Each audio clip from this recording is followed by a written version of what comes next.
Bonjour, aujourd'hui je vais vous parler de la formule de l'air pour les graphes planaires. Ça c'est un sujet que j'ai déjà abordé sur ma chaîne, j'avais consacré déjà une vidéo à tout ça. Et aujourd'hui je vais approfondir un petit peu et je vais vous donner une idée d'une des preuves de cette formule.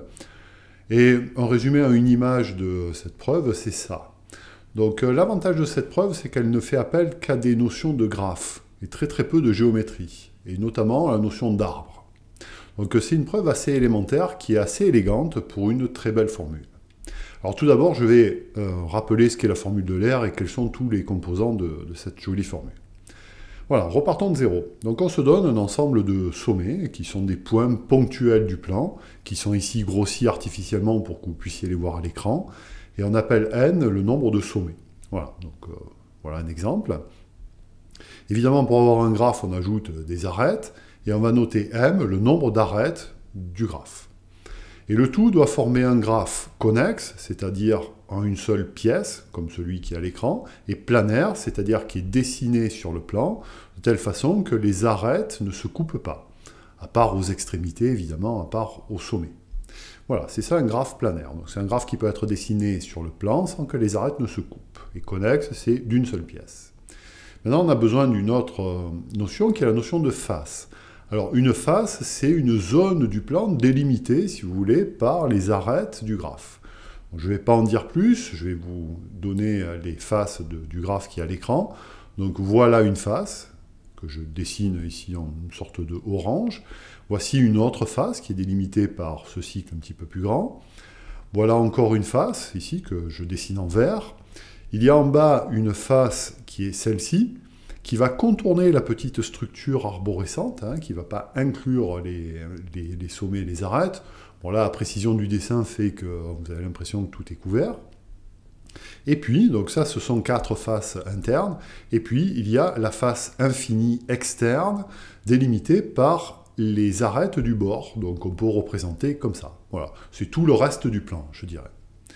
Et on va appeler f le nombre de faces d'un graphe connexe planaire dessiné de manière planaire. Donc ici, sur cet exemple-là, il y a 5 faces, 4 faces internes et une face externe. Alors, muni de ces paramètres, la formule de l'air s'exprime de la façon suivante.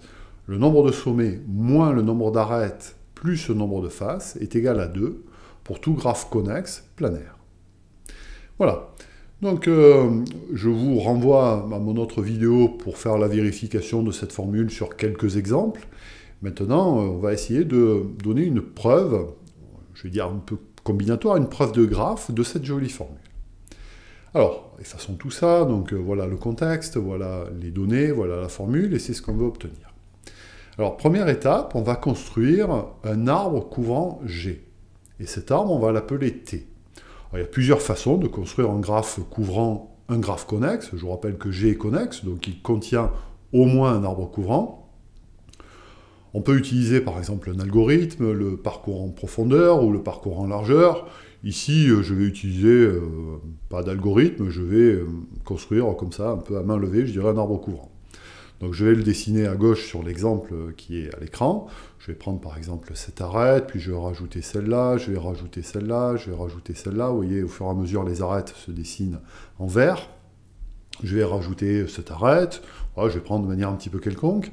Maintenant, à l'intérieur de la face qui est en bas, je suis obligé ici de prendre ces 3 arêtes de la petite partie arborescente.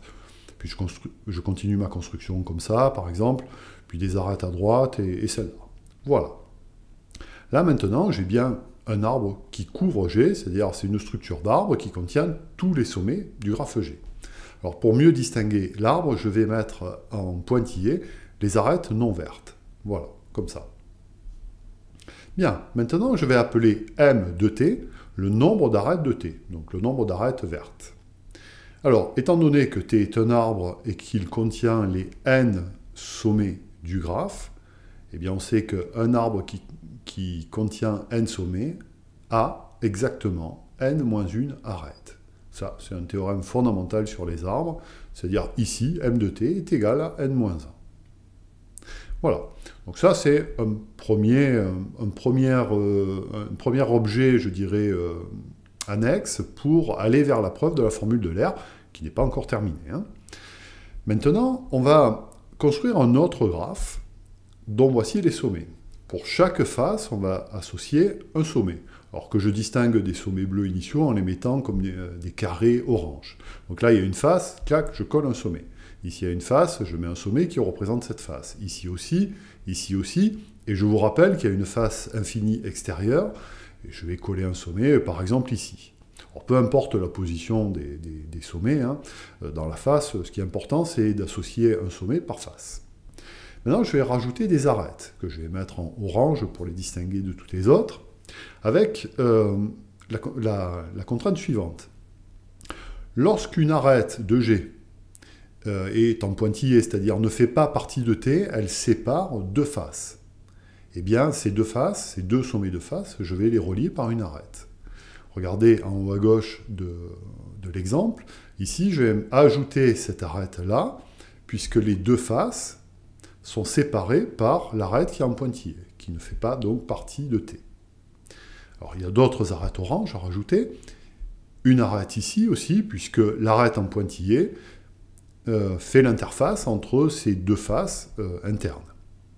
Il y a encore des arêtes à rajouter, par exemple entre la face du bas et la face externe. Voilà, à travers cette arête en pointillé. Et la dernière arête en pointillé est à gauche, et elle va relier une des faces internes à la face externe. Voilà, et c'est tout. D'accord ? Il n'y a pas d'autres arêtes en pointillé qui font l'interface entre deux faces. Je vais appeler ce graphe obtenu, ces sommets orange et ces arêtes orange, je vais l'appeler F. Et je peux constater ici qu'en fait, sur l'exemple, que F est un arbre. C'est-à-dire que le graphe orange est connexe et sans cycle. C'est donc un arbre. Alors, on peut montrer ça, on peut montrer que c'est toujours un arbre, avec la construction que l'on a donnée. C'est-à-dire que c'est un graphe connexe et sans cycle. Parce que s'il n'était pas connexe, ça voudrait dire que voilà, il serait entouré par des arêtes vertes. Donc les arêtes vertes constitueraient, enfin il y aurait un cycle vert. Or T est un arbre, donc il ne contient pas de cycle. Donc F est connexe. Et puis il est sans cycle parce que s'il y avait un cycle orange, ça voudrait dire qu'il y aurait une partie verte qui serait enfermée dans un cycle orange. C'est-à-dire que la partie verte ne serait pas connexe. Or T est un arbre, il est donc connexe. Voilà, donc ça, ce sont les arguments principaux qui permettent de montrer que F est un arbre. Alors, ma preuve n'est pas rigoureuse ici, hein, sur ce point. On va admettre ce point. Si vous êtes un petit peu à l'aise avec les arbres, je pense que ce que je vous ai dit arrivera à vous convaincre. On va appeler, maintenant on va continuer, on va appeler M de F le nombre d'arêtes de F. Donc le nombre d'arêtes orange. Alors, toujours pareil, comme c'est un arbre, bien, son nombre d'arêtes est égal au nombre de sommets moins 1. Alors, combien il y a de sommets? Eh bien, il y a un sommet par face, il y a donc F sommets. Donc, M de F est égal à F moins 1. Voilà. Donc, on a M de T qui est égal à N moins 1, et M de F est égal à F moins 1.